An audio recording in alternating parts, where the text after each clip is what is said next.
Сәлем баршаңызға, сіздермен Сәндігүл. Бүгін самсаның керемет рецептімен бөлісетін боламын. Видеоны соңына дейін толық көріңіздер, және де менің каналыма тіркелуді ұмытпаңыздар. Кеттік. Керекті бізде ұнымыздың үстіне тұзымызды саламыз. Яғни бізде ұнымыз 500 грамм, және үстіне қытты тұз себеміз. Және де қамырына сармайды қосатын боламыз. Яғни үй температурасында тұрған сармайды қосамыз. Және де осы үстіне су қоса отырып, 400 грамм суымызды қоса отырып, қамыр елейтін боламыз. Қамырымыз бізде осындай жұмсақ, кішкене қолға жабысатындай болу керек. Енді кезекте қамырымызды бір 15 минутқа қоя тұрамыз. Одан кейін біз салмасын дайындаймыз. Салмасына бізге 2 жуа керек болады.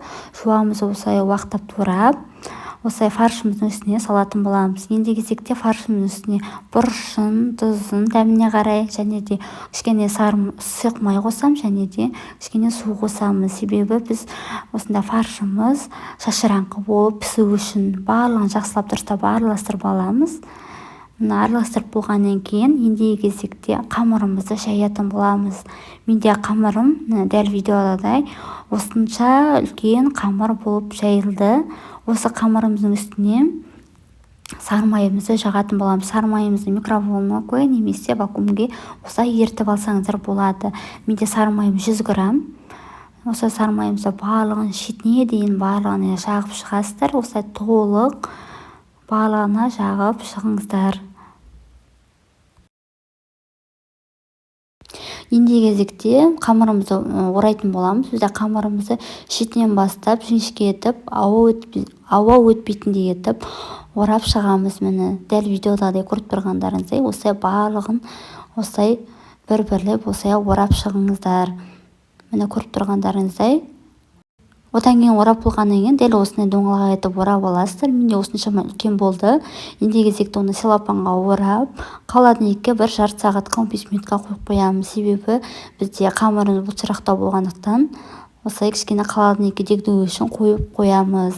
Міне холодильникке осылай салып, бетін жауып, 15 минутқа қойып қойсаңыздар болады.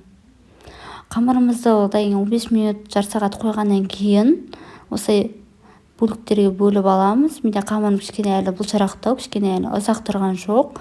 Сіздер ұзақ кішкене қойсаңыздар болады. Осылай қамырымызды бөліп аламыз.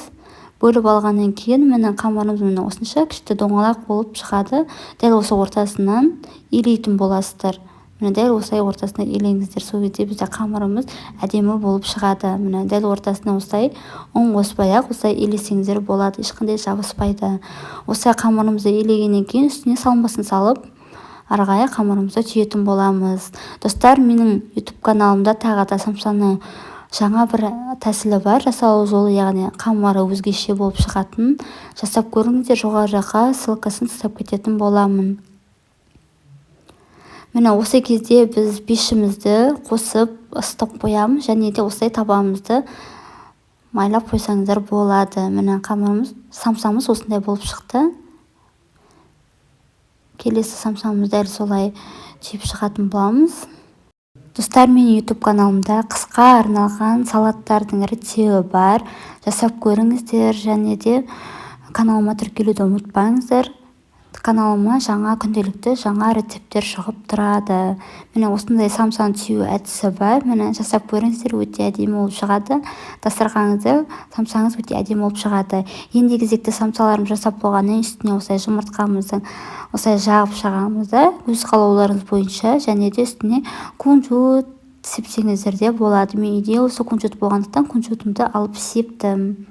Міне 180 градус температурада 35-40 минуттай пісіресіздер, яғни беті сарғайғанда уже ала берсеңіздер болады. Іші барлығы толық піседі. Жасап көріңіздер осы рецептпен.